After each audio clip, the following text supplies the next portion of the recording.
राधे श्याम सीताराम भाई और बहनों। तो आज हम कर रहे हैं यूपीएसआई के क्वेश्चंस।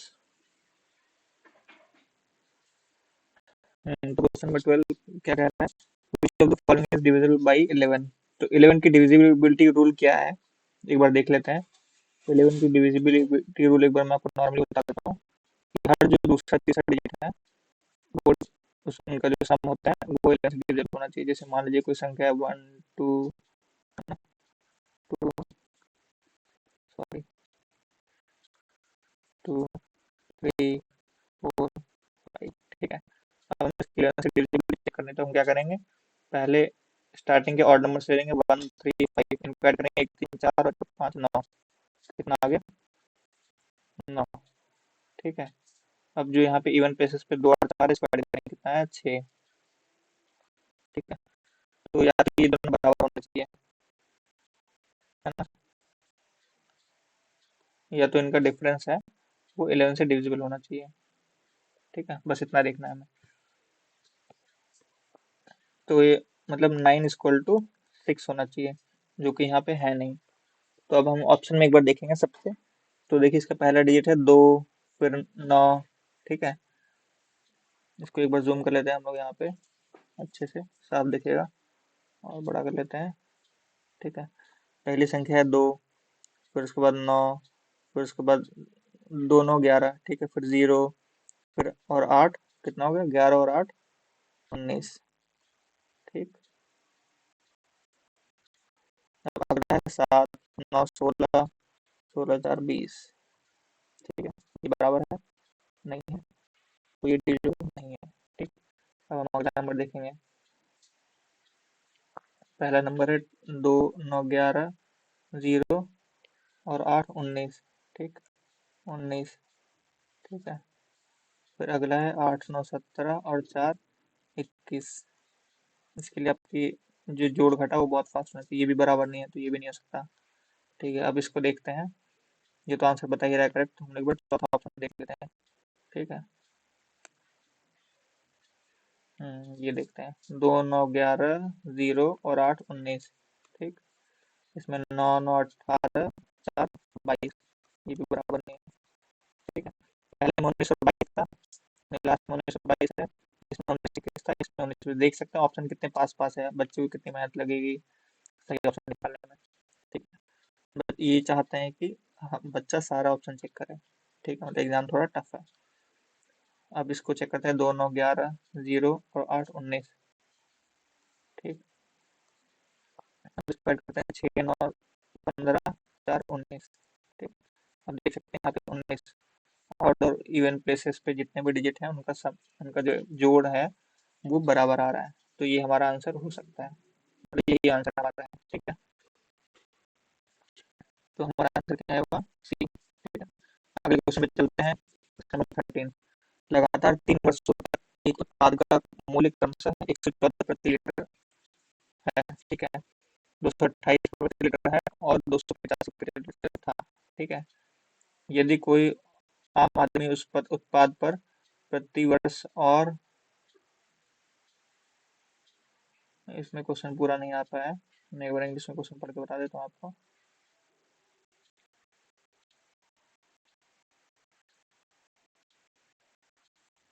ठीक है। For 3 consecutive years, the cost of product was 114 to 28 and 228 calculated if common non spends, ठीक है। तो ये क्वेश्चन पूरा नहीं, इसको छोड़ देते हैं, अगले क्वेश्चन में ध्यान देते हैं, इसको बाद में हम दोबारा करा देंगे, ठीक है। Question number 15। 15 क्वेश्चन में क्या कह रहा है, निम्नलिखित प्रश्नों के उत्तर देने के लिए निम्नलिखित चार्ट को देखिए। 2001 11 21 और 31 वर्षों में 3 अलग अलग केबीसी मोबाइल कंपनियों की बिक्री दी गई है, ठीक है। 2011 से 21 तक ए कंपनी की बिक्री में कितनी प्रतिशत वृद्धि हुई, ठीक है। तो फिर से एक बार पढ़ते हैं क्वेश्चन को, हमसे 2 3 बार पढ़ना चाहिए। 2011 से 21 तक ए कंपनी की बिक्री में, 2011 का है यहाँ पे, 2011 है, ये है, ठीक है, ये 2011 है और 2021 है। तो 2011 से 21 तक ए कंपनी, अब इसमें खोजेंगे, ए कंपनी में हमारा ध्यान जाएगा ब्लू वाली है, ठीक है। तो मतलब पहली वैल्यू ये है, दूसरी वाली ये है, ठीक है। इस तरीके से हमें ये चार्ट को जल्दी से जल्दी करना है, हमें सीधे पॉइंट पे हमारा फोकस होना चाहिए। तो इसकी वैल्यू कितनी आई, 600 से ऊपर है और 750 के नीचे है। ठीक है, यहाँ पे हमारी वैल्यू दी है 700। ठीक है, यहाँ पे वैल्यू हमें दी है 900। ठीक है, हमें 2011 से 21 तक एक कंपनी में कितनी वृद्धि हुई, तो 700 से 900 में कितनी वृद्धि हुई, 200 हुई। ठीक है, कितनी वृद्धि हुई, 200 की। तो यहाँ पे क्या हो रहा है, हम इसको डायरेक्ट निकाल सकते हैं, 200/20 क्या है, 700। मतलब 700 रुपये का जो मूल्य था उस पर 200 की वृद्धि हुई है। ठीक है, ठीक है, इतने पहले 700 बिक्री होता था, अब 200 बिक्री होती है। ठीक है, तो यहाँ दो जीरो से दो जीरो काटेंगे, तो हम लोग अब इसको काटेंगे 7 से। ठीक है, 7 टू 14। ठीक है, बचेगा 60, 756। ठीक है, तो हम पूरा सॉल्व नहीं करेंगे, हम इसको यहीं तक सॉल्व करके भी छोड़ सकते हैं, क्योंकि जब हम ऑप्शन में डालेंगे तो दूसरा है 36%, फिर ये है। ठीक है, ये भी नहीं होगा, इसका पहला डिजिट 4, ये भी नहीं होगा, तो सिर्फ इसका पहला डिजिट 2 है, तो हमें इस क्वेश्चन को पूरा सॉल्व करने की जरूरत नहीं है कि बचा 28.57 सॉल्व करना है, इतनी बेवकूफ़ी नहीं करनी है, हमें सिर्फ पहला डिजिट या दो डिजिट, उससे ज़्यादा सॉल्व नहीं करना है। जो बहुत चालाक बच्चा होगा पहला डिजिट में सॉल्व कर देगा, और जो उनसे चालाक बच्चा होगा उसको 1/7 की वैल्यू याद होगी, 14% के आसपास आती है, तो उसका डबल कितना होगा, 28%। उसको सोचना ही नहीं है। तो इसलिए मैं आपको हमेशा कहता हूँ कि रेशियो की वैल्यूज याद कर लीजिए आप। रेशियो की वैल्यू मैं एक बार बता देता हूँ आपको। ठीक है, जो कुछ रेशियो की वैल्यू आपको याद करनी है वो मैं बता देता हूँ। जैसे 1/2 तो सबको याद होगा, 1/2 होता है 50%। ठीक है, 1/3 होता है 33%। ठीक है, 33.33%। ठीक, 1/4 होता है कितना, 25%। ठीक, 1/5 होता है कितना, 20%। 1/6 होता है कितना, 16% के अप्रॉक्स। 1/7 होता है कितना, 14% के अप्रॉक्स। ठीक है, 1/8 होता है कितना, 12.5%। ठीक है, इसका आप स्क्रीन शॉट लीजिए, आप इसको बस कितना याद कर लीजिए, और एक और लास्ट में याद कर लीजिए 1/9, जो होता है 11% के अप्रॉक्स, 11 1/9 होता है। ठीक है, इससे ज़्यादा आपको याद करने की इससे एग्जाम की जरूरत नहीं है, अगर ऐसा होता तो मैं आपको और आगे तक याद करता। चलते हैं आगे क्वेश्चन पे। इस शॉपकीपर सेल्स 2 बैग, हाँ क्वेश्चन क्या कहता है कि एक शॉपकीपर है, एक दुकानदार 2 बैग को, ये क्वेश्चन पुराने इसको छोड़ देते हैं, नहीं नहीं पूरा है। ठीक है, एक दुकानदार 2 बैग को 55 में बेचता है, एक पर उसे 21% लाभ मिलता है और दूसरे पर 21% की हानि होती है, पूरे लेन देन में उसका लाभ या हानि प्रतिशत कितना है। तो ये क्वेश्चन बहुत रिपीटेड, 10-20 साल से क्वेश्चन रिपीटेड आ रहा है। तो जब भी किसी भी क्वेश्चन में 21% लाभ और 21% हानि, मतलब सेम लाभ और सेम हानि आती है, तो हमारा उसका फॉर्मूला होता है, उसमें हमेशा पहली बार तो हानि होती है। ठीक है, और कितनी हानि होती है, जो लॉस या वो होती है उसका स्क्वायर होता है। ठीक है, तो मतलब 21 का स्क्वायर, 21 का स्क्वायर कितना है, 441। ठीक है, बटे 100, मतलब 4.41 का हानि होगी। ठीक है, 4.41% की। ठीक है, तो ये हो नहीं सकता क्योंकि लाभ है। अगले क्वेश्चन पे चलते हैं, अगले पे चलते हैं।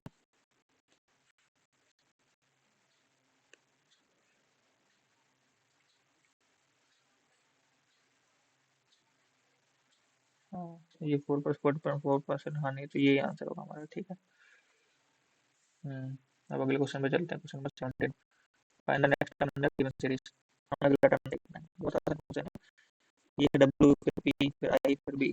ठीक है, चलिए इसको छोड़ते हैं, इसको देखते हैं। 29 में 5 जोड़ा। ठीक है, 29 में कितना जोड़ा, 5, 34 आया, फिर 5 जोड़ा 39 आया, फिर 5 जोड़ा 44 आया, फिर 5 जोड़ेंगे तो 49 आएगा। अब इससे क्या हुआ, हमारे दो ऑप्शन एलिमिनेट हो गए। ठीक है, हमें किसी क्वेश्चन को पूरा सॉल्व नहीं करना है, एलिमिनेट करना है। अगर ये भी एलिमिनेट हो जाता तो हमें आगे सॉल्व करने की जरूरत ही नहीं पड़ती, तो केवल वही बच्चे करते इसको सॉल्व जो हर क्वेश्चन को पूरा सॉल्व करते हैं। ठीक है, तो हमें ऑप्शन को एलिमिनेट कर करके रुक रुक के देख देख के करना है कि कितना ऑप्शन हो चुका है, उससे ज़्यादा नहीं करना है। जहाँ तक हमें उतना ही क्वेश्चन सॉल्व करना है जहाँ तक हमें ऑप्शन ऑप्शन मिल जाए हमारा सही ऑप्शन। ठीक है, अब इसको देख लेते हैं कि किसको तो हुआ नहीं। ठीक है, यहाँ पे देख सकते हैं ये उल्टी सीरीज है, तो पहले बी है, उल्टी सीरीज को देखते हैं, बी है, फिर आई है, फिर पी है, फिर डब्ल्यू है। ठीक है, तो बी की वैल्यू है 2, आई की वैल्यू 9, पी की वैल्यू 16, डब्ल्यू की वैल्यू 23। ठीक है, अब इससे पहले क्या वैल्यू ये देखना पड़ेगा। तो 2 में 7 जोड़ा 9, उसमें 7 जोड़ा 16, में 7 जोड़ा 23। इसका मतलब हम इससे पहले 7 की वैल्यू देखने पास। तो हम लोग करेंगे कुछ नहीं, ऑप्शन में 7 जोड़ के देखेंगे। 21 की वैल्यू 21 है, 21 में 7 जोड़ेंगे कितना आएगा? 28। ठीक है, 21 में 7 जोड़ेंगे कितना आएगा? 28। ठीक है, इसमें 26 मैच करेंगे तो आ जाएगा बी, क्योंकि 26 मैच करेंगे 2 वैल्यू आएगी और 2 वैल्यू बी की है। बी में अब देख लेते हैं, बी की वैल्यू 22 है। ठीक है, 22 में 7 जोड़ेंगे 29। अब 29 में 26 से माइनस करेंगे क्योंकि जेड की वैल्यू कितना आएगा? क्योंकि हमें 29 वैल्यू तो पता नहीं, तो 29 से जो वैल्यू है वो जेड के पार हो जाएगी। कितनी पार होगी? 3 पार हो जाएगी। तो सी की वैल्यू, तो ये भी हमारा आंसर नहीं, तो ये हमारा आंसर होगा। ठीक है, तो हमें इसका चेक करना है, इसको हमें बैक जाना है, या तो हम उंगली पर बैक उल्टा गिन सकते हैं, सबसे सिंपल कि बी हो गया, फिर ए हो गया, फिर जेड हो गया, फिर ऐसे ऐसे करके यू पहुंच जाएंगे। ये भी तरीका सबसे बेस्ट है। ठीक है, अगले क्वेश्चन पे जाते हैं हम लोग।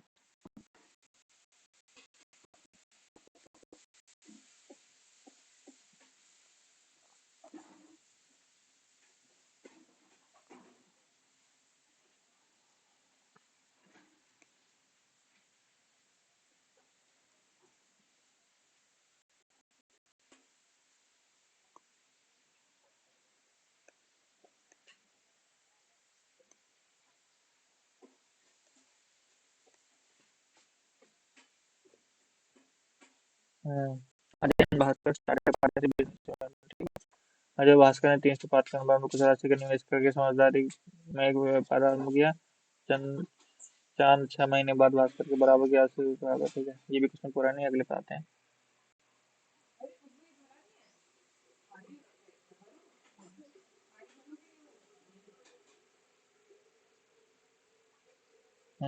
ये क्वेश्चन हम कर सकते हैं। ठीक है, ये क्वेश्चन क्या कह रहा है कि पाइप ए एम्प्टी कर सकता है एक टाइम को।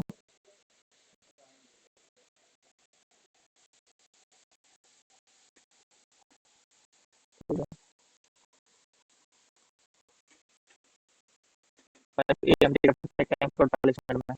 ठीक है, बी कर सकता है 80 बार टाइम को कर सकता है 72 मिनट में, और सी कर सकता है इसको 96 मिनट में। ठीक है, अब इसको हम लोग किस तरीके से करेंगे, तीनों को लिख लेंगे यहाँ पे, ए बी और सी। ठीक है, ये खाली कर सकते हैं कितने मिनट में? 48 मिनट में। तो हम जो टाइम को हम नीचे रखेंगे, एफिशिएंसी को ऊपर लिखेंगे, और जो टोटल वर्क है इसको सबसे ऊपर लिखेंगे। ठीक है, work equal to efficiency into time, ये सबको पता है, हम इसको वर्टिकल तरीके से लिखेंगे। तो इसको टाइम लगता है 48 मिनट का।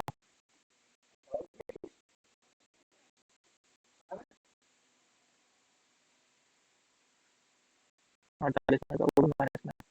ठीक है, बी को कितना टाइम लगता है? 72 मिनट का। ठीक है, ठीक है, लेकिन प्लस में।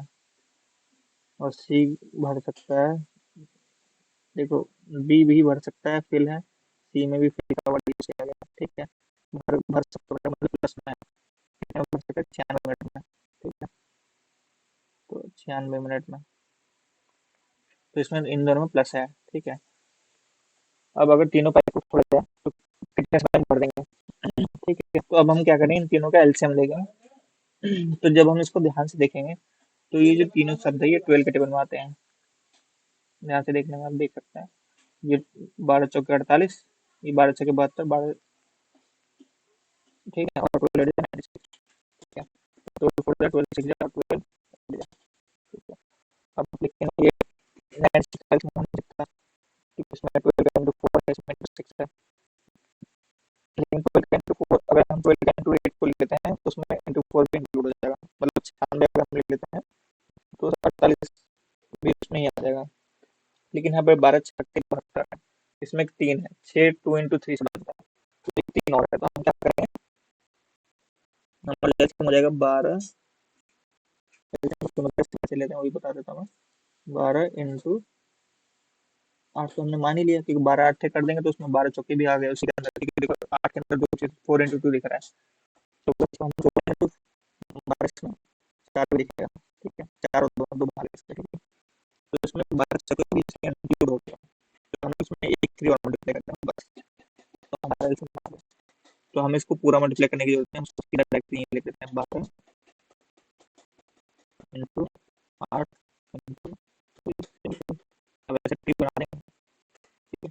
तो 48 का, तो 48 कितने बार में टोटल कर पाएगा, तो बार अब हम इसको डिवाइड करना पड़ेगा, 12 इंटू 8 इंटू 3 अपॉन 48, ठीक है। तो हम ये कैसे डिवाइड होगा, 12 इंटू 8 इंटू 3 अपॉन 48।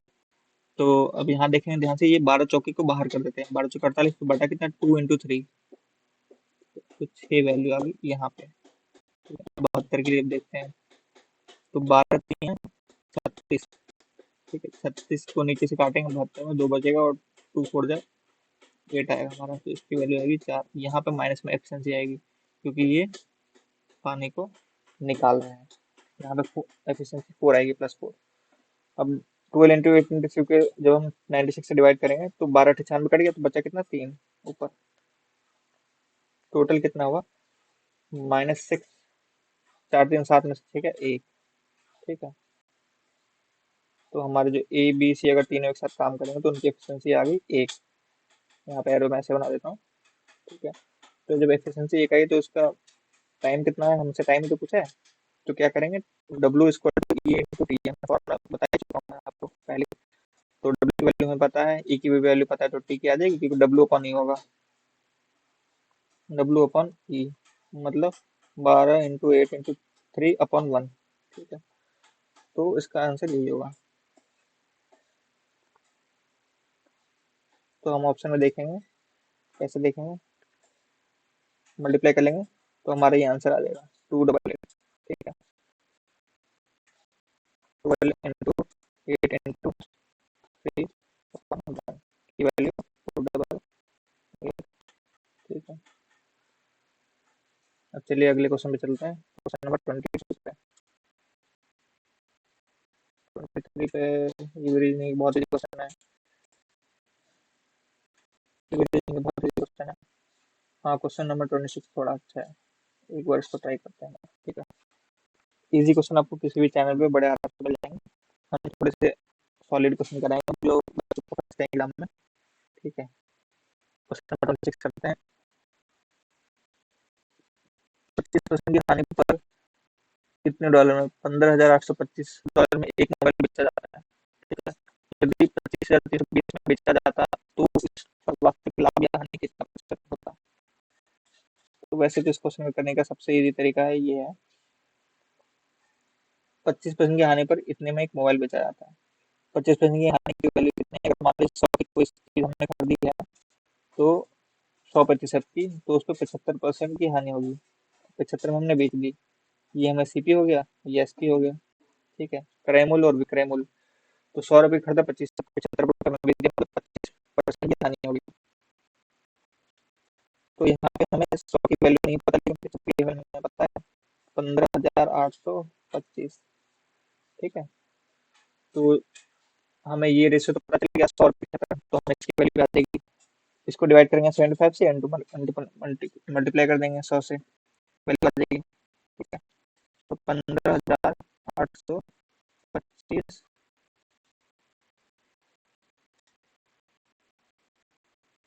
825 अपॉन 75, काटना शुरू करते हैं इसको, इंटू 100, 100 की वैल्यू चाहिए, पहले 25 सीधा कर दे, 25 दिया, 25 चौके खत्म बात। अब 3 से काटना शुरू करते हैं, 3 पंजे 15, 3 टू 6,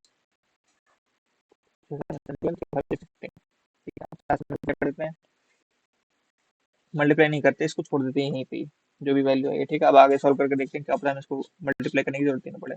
यदि इसे इतने में बेचा जाता है तो इस पर वास्तविक लाभ और हानि कितनी परसेंट होती है, अब मतलब हमें मल्टीप्लाई करना पड़ेगा, तो 20 लास्ट में जाए 0, 428, 30, 8 8 11, हमारे वैल्यू 21,100 रुपये की वो चीज थी, ये क्रय मूल्य था, और उसको 15,825 में बेचा गया, तो घाटा हुआ, 21,000 का सामान खरीद के हमने 15,000 का बेचा, तो घाटा नहीं हुआ, घाटे हुआ, ठीक है।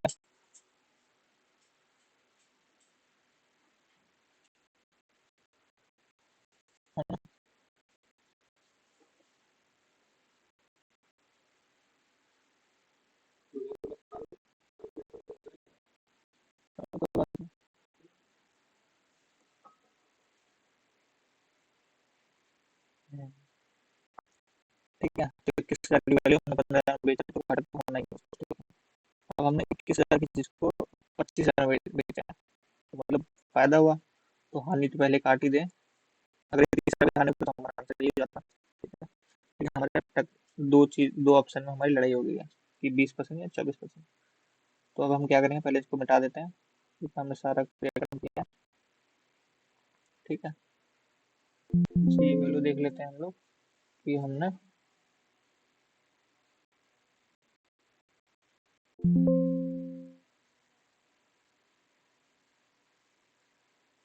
कितनी वैल्यू आई थी, 21,100 रुपये।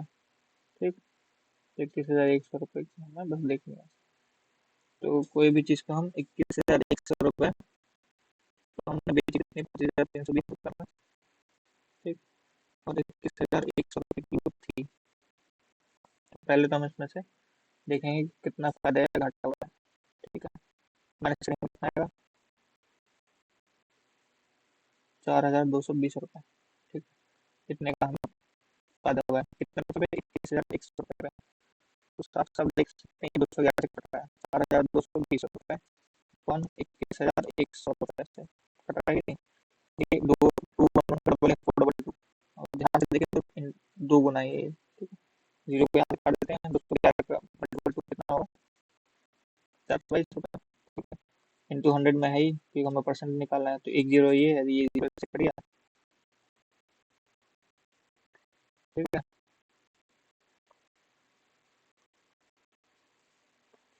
ठीक है, तो ये जीरो से ये जीरो कट गया, तो हमारा आंसर क्या है, 2 into 10, 20%। ये हमारा आंसर है। तो थोड़ा सा टफ क्वेश्चन था, इसमें टाइम लगेगा आपको, इस क्वेश्चन को इज्जत देनी पड़ेगी, ऐसा नहीं कि इस क्वेश्चन को छोड़ सकते हैं। ठीक है, अब चलते हैं अगले क्वेश्चन पे।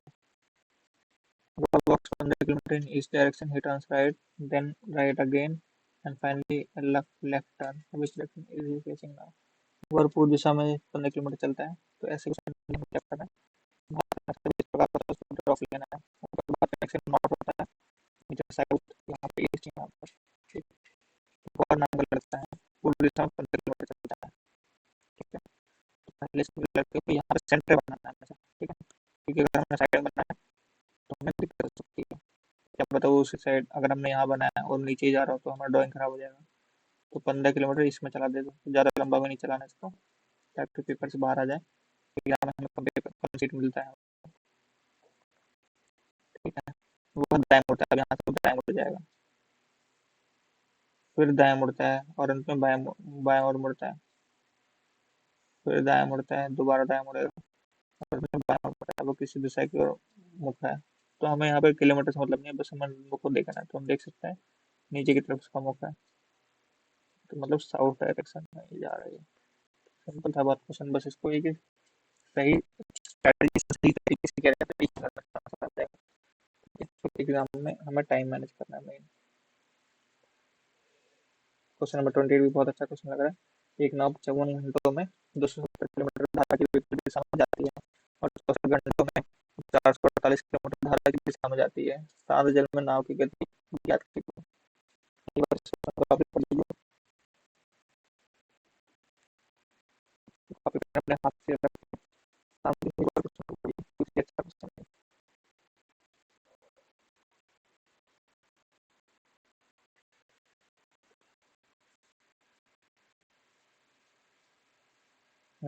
चलिए चलते हैं, जो नाव की रफ्तार, अब पहले देखते हैं नाव की।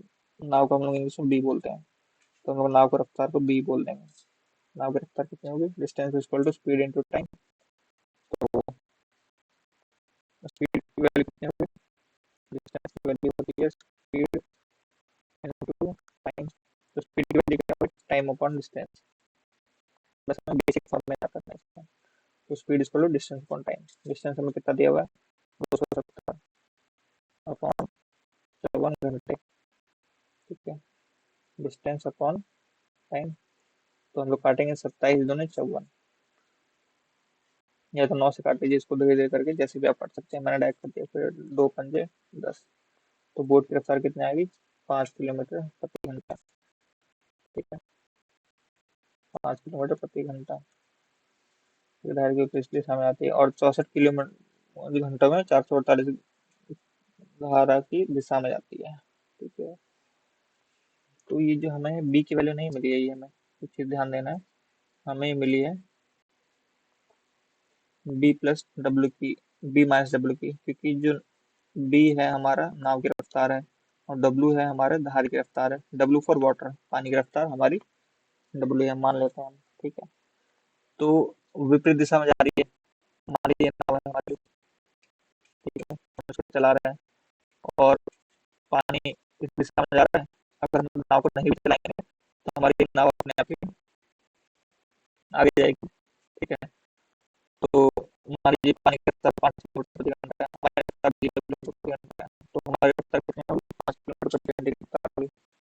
लेकिन अगर हम भी नाव को चलाने लगे 5 की रफ्तार से, तो हमारी रफ्तार कितनी हो जाएगी? है उसको हम लोग बोल देते हैं एक जो हमारी वो रफ्तार को लेकर है, तो उससे हमारी रफ्तार कितनी दिखाई देगी? 5 दिखाई देगी, क्योंकि 5 जो जल की रफ्तार है और 5 हमारी रफ्तार है, तो टोटल उसको 10 दिखाई देगी, लेकिन हमें केवल 5 ही महसूस होगी। ठीक है, तो यही केस होगा जब हम, इस केस में क्या हो रहा था कि हम भी 5 की रफ्तार चला रहे हैं, ये भी 5 चला रहे हैं, तो दोनों जुड़ गई। लेकिन अगर मान लीजिए कि 5 की धारा की रफ्तार इस साइड है और हमने इस साइड चला रहे 5 की रफ्तार से, तो जो यहाँ पे सामने खड़ा व्यक्ति, इसको हम रुके हुए दिखाई देंगे, तो हमारी ओवरऑल रफ्तार माइनस हो जाएगी, 5 माइनस 40 क्योंकि जितने तेजी से पीछे की तरफ जा रहा है उतनी तेजी से आगे की तरफ जा रहा है। इसको मैसेज समझ सकते हैं कि जैसे हम मेट्रो में कहीं जाते हैं या कहीं भी जहाँ मॉल में जहाँ एस्केलेटर लगे होते हैं, सीढ़ियाँ होती है, स्वचालित सीढ़ियाँ होती हैं, अगर जितनी रफ्तार से ऊपर जा रही है, अगर आप उतनी रफ्तार से आगे से नीचे की तरफ उतरें तो आप बिल्कुल आगे नहीं बढ़ पाएंगे, ठीक है, आपकी टोटल रफ्तार जीरो हो जाएगी। इसीलिए तो वही घटना यहाँ पे रिपीट हो रही है। तो यहाँ पे क्या है कि नाव जो धारा के विपरीत दिशा में जाती है, तो हमारे यहाँ माइनस होगा, तो बी माइनस डब्ल्यू, तो डब्ल्यू माइनस बी क्यों नहीं होगा? क्योंकि हमेशा नाव की रफ्तार ज्यादा होती है पानी से, इसलिए हम बी को पहले रखते हैं, बी प्लस है यहाँ पे और माइनस में, तो बी माइनस डब्ल्यू की वैल्यू हमारी 5 आ गई, जो हमने भी निकाला था। तो यहाँ पे देखिए धारा की दिशा में ये दिया हुआ है, तो धारा की दिशा में क्या रफ्तार है टोटल, उसको हम निकालते हैं। स्पीड डिस्टेंस पर तो स्पीड इनटू टाइम हमें पता ही है, स्पीड निकालते तो डिस्टेंस पर टाइम, डिस्टेंस है 448 किलोमीटर और स्पीड टाइम कितना है 64। अब हम इसको आराम से काटते हैं, पहले 8 से काटते हैं, 48 48 8 7 56, तो बी प्लस डब्ल्यू की वैल्यू कितनी आ गई? 7, और बी माइनस डब्ल्यू की वैल्यू होगी 5। तो इसका फॉर्मूला ये होता है, अगर हम लोग हमें बी की निकाल सकते हैं वैसे हम लोग, और डब्ल्यू की निकाल सकते हैं। अगर हम लोग इस इक्वेशन को ऐड करते सिंपल, तो बी की वैल्यू आ जाएगी 6, सिंपल है ना, आप देख सकते हैं। तो हमें इसमें पूछा क्या है, तो 7 जल में नाव की रफ्तार ज्ञात कीजिए, तो 7 जल, तो हम इस इक्वेशन क्या करेंगे, ऐड करेंगे, तो बी और बी टू भी बन जाएगा 7 5 12, और डब्ल्यू डब्ल्यू कट जाएगा, 0 हो जाएगा, और 7 5 12, तो बी की रफ्तार कितनी होगी? 6। अब हम डब्ल्यू को निकालेंगे, तो हम दोबारा इक्वेशन को सॉल्व नहीं करेंगे, अब 6 को हम यहीं डालेंगे ऊपर वाली इक्वेशन में, 6 प्लस डब्ल्यू इक्वल टू 7, तो डब्ल्यू की वैल्यू कितनी आएगी? 1। अगर वाटर की रफ्तार पूछता तो हम 1 बता देते हैं। ठीक, तो बहुत इजी क्वेश्चन था ये। तो इसको हम लोग इसमें, इस क्वेश्चन में हम लोग एलिमिनेशन कर सकते हैं कैसे, जब बी और प्लस डब्ल्यू की रफ्तार 7 है, बी माइनस डब्ल्यू की वैल्यू 5 है, तो 7 तो हो ही नहीं सकता ऑप्शन, क्योंकि हमारा पानी और नाव की रफ्तार मिलके 7 बन रही है, तो अकेले रफ्तार 7 नहीं हो सकती। ठीक है, और 7 से ज़्यादा भी नहीं हो सकती, 8 भी नहीं हो सकता, 9 भी नहीं हो सकता। क्यों? क्योंकि जब दोनों की रफ्तार जुड़ने के बाद 7 होती है, तो 7 से ज़्यादा कैसे हो सकती है अकेले बी की रफ्तार, है कि नहीं? तो 8 9 भी आंसर नहीं हो सकते, 7 भी आंसर नहीं हो सकता। तो ये क्वेश्चन तो ये B plus W equal to 7 करते ही पूरा हो जाता, सिर्फ इतना सॉल्व करते ही हमें पूरा सॉल्व ही नहीं करना पड़ता। जो अनुभवी बच्चा है उस क्वेश्चन को सॉल्व ही नहीं करेगा, बस B plus W equal to 7 देखेगा और 3 ऑप्शन एलिमिनेट करेगा और 6 मार के आगे बढ़ जाएगा।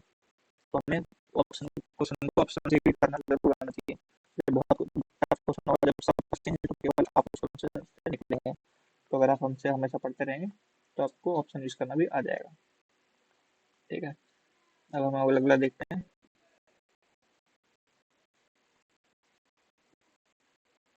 इस क्वेश्चन को ध्यान से पढ़ लीजिए आप।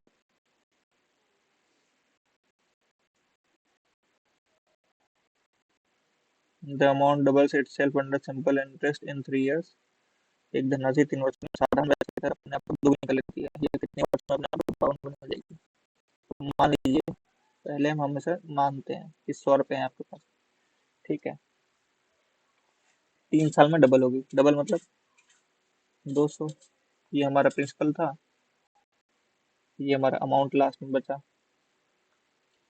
ठीक है, तो हमें ब्याज कितना मिला होगा इसमें? 100 रुपए। ठीक है, इसको हमें इस तरीके से सोचना है, इंटरेस्ट। तो हमें ब्याज 100 रुपए मिला है, तो 100 रुपए अगर हमने मानी है तो 100 रुपए ब्याज जुड़ गया, तो अमाउंट कितना होगा? 200, जो कि डबल हो गया। हम यहाँ से देखेंगे कि डबल हो चुका है। ठीक है, तो कितने समय में हुआ है? 3 वर्ष में।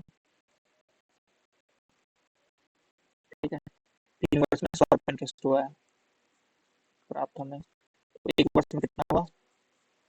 100/3। ठीक है, अभी पूछ रहा है कि यह कितने वर्षों में अपने आप की 52 गुनी हो जाएगी। अपने आप की 52 गुनी। तो हमें अब 1 वर्ष की वैल्यू आई गई है 100/3। अब ये पूछ रहे हैं कि अमाउंट हो जाना चाहिए 100 का 52 का कितना हुआ? 5200। ठीक है, इसका मतलब उसकी वैल्यू कितनी होनी चाहिए? 5100। ठीक है, तो 500 का प्रिंसिपल तो 100 ही है। अभी पूछ रहा है कितने वर्षों में। ठीक है, तो 1 वर्ष में हमारा जो इंटरेस्ट है वो कितना है? 100/3। तो 5100 कितने वर्ष में हो जाएगा? तो सिंपल हम इसको डिवाइड कर लेंगे 5100 अपॉन बटे 100/3, क्योंकि 5100 हमें इंटरेस्ट प्राप्त करना है और 1 साल में कितना होता है? 100/3 होता है।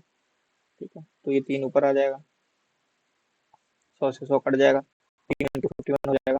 यूनिट 3 आएगी, मल्टीप्लाई भी नहीं करना। 3 × 3 और 3 × 15। ठीक है, तो यूनिट 3 सिर्फ एक ऑप्शन में है, ना इसमें है, ना इसमें है, ना इसमें है।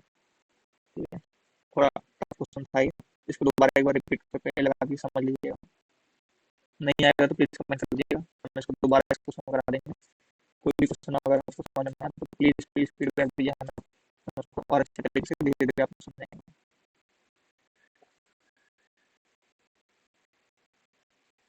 अब इस क्वेश्चन को देखते हैं। सेम वही दी गई है। निम्नलिखित प्रश्नों के उत्तर देने के लिए निम्नलिखित चार्ट को ध्यान दीजिए। कंपनी बी ने अधिकतम बिक्री किस वर्ष की? तो कंपनी बी को ढूंढते हैं, ये लाल वाली है, ये जो है ये बी की कंपनी सबसे ज्यादा बिक्री यहाँ पे ऊंचाई पे, क्योंकि बिक्री तो दिया हुआ है। तो कंपनी बी की इसमें कितनी वैल्यू है? 1150। सबको दिया हुआ है ना, सबसे अधिक वैल्यू बी की टोटल वैल्यू 850, 1150 और 1000 है, और 100 भी है। उसमें सबसे अधिक वैल्यू इसी में ही है, और इस वर्ष में आई 2021 में। कितना सर को पूछता है ईपी गवर्नमेंट से।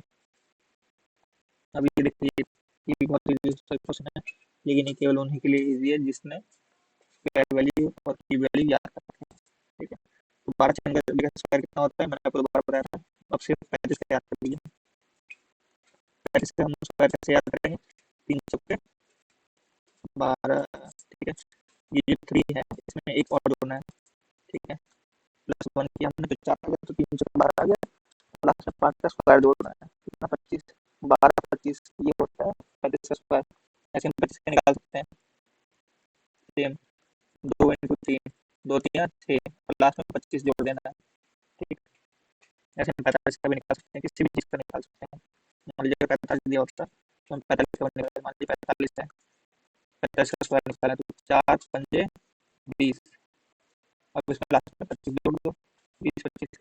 55 का निकालना है तो 5 छक्के 30, लास्ट में 25 जोड़ दो। तो हमें इस वैल्यू को लेना है, पहली वैल्यू को, और इससे जो अगली वैल्यू है 6, उन दोनों को गुना करना है। तो हमें 4 उठाया और 4 की वैल्यू 5, उन दोनों को गुना करना है।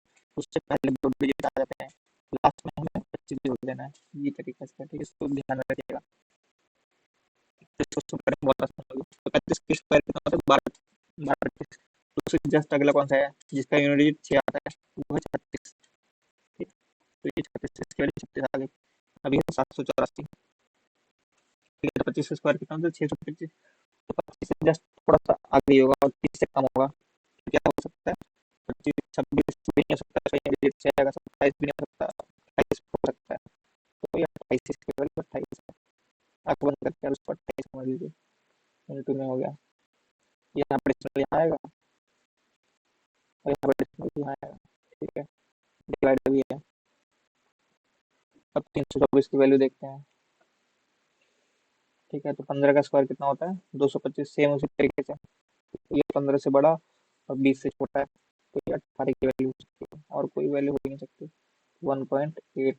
अब देख सकते 1.8 3.6 को काट रहा है, 18 दूनी 36। उसी तरीके से क्वेश्चन को सेट किया गया, सर्कल बनाया गया। अभी 35 36 को देख लेते हैं। ये प्रकृति है बोर्ड मास रूल के अंतर्गत, केवल ये नीचे जाएगा, ये ऊपर रह जाएगा। 36 36 की वैल्यू, तो अब 36 36 देखते हैं, तो ये होगा 45 की वैल्यू कितनी है, 20 36 उससे बड़ा है। 55 की वैल्यू कितनी है, 55 का स्क्वायर कितना हुआ हमारे पास, 5 5 उठाएंगे, पहले पहले डिजिट संख्या उठाएंगे, उससे अगली संख्या उठाएंगे 6, 5 से 30 और लास्ट में 25 जोड़ देंगे। ठीक है, ये रूल सिर्फ उन्हीं में काम करता है जिसके लास्ट में यूनिट डिजिट 5 है, ये ध्यान रखना है बस आपको। तो 3025, तो ये 3025 से बड़ा है, जस्ट बड़ा है, ज्यादा बड़ा नहीं है, लेकिन 30 25 से थोड़ा सा ऊपर है, 100 संख्या ऊपर है। अब ये कैसे मतलब जस्ट बड़ा है, क्योंकि हम 60 का स्क्वायर देख सकते हैं, उसके अगला कितना होता है 3600, तो इन दोनों के बीच में ही है, लास्ट डिजिट 6 है, तो कितना होगा, ये संभावित है कि 56 का स्क्वायर होगा। ठीक है, इंटू 56 5.6, 18 में 36 और 2.8 इंटू 5.6। लेकिन मुझे लग रहा है इस क्वेश्चन को गलत तरीके से बनाया गया, ये ब्रैकेट में होना चाहिए था, ये नीचे जाता है ना, ये 5.6 भी नीचे जाता और ये 28 दूनी 56 हो जाता, और यहाँ पे 18 दूनी 36 हो जाता, और ये 2 से 2 कट जाता। तो ये मेरे को लगता है क्वेश्चन को गलत तरीके से बनाया गया। अगर क्वेश्चन इस तरीके से होता तो 3.24 नीचे जाता। ठीक है, और ये ऊपर रह जाता, लेकिन उस हिसाब से क्वेश्चन पूरा सॉल्व नहीं हो पाएगा। और जब हम लोग इनको ब्रैकेट में लेंगे, यहाँ पे जब दोनों संख्याओं के नीचे ले जाएंगे, तो ये पूरा सॉल्व हो जाएगा, 2 से 2 कट जाएगा, तो हमारा आंसर आएगा 1, और यही आंसर होगा हमारा। लेकिन देख सकते हैं हमारा आंसर ये नहीं है, इसका मतलब इन्होंने पूरा गुना किया है, वरना हमारा आंसर नहीं, इसका मतलब ये ब्रैकेट नहीं है, सही दिया हुआ है, केवल 3.24 ही नीचे जाएगा और ये 5.6 ऊपर हो जाएगा। तो 36, अब हम इसको पूरा मल्टीप्लाई कर लेंगे, 2 इंटू 28 इंटू 50। ठीक है,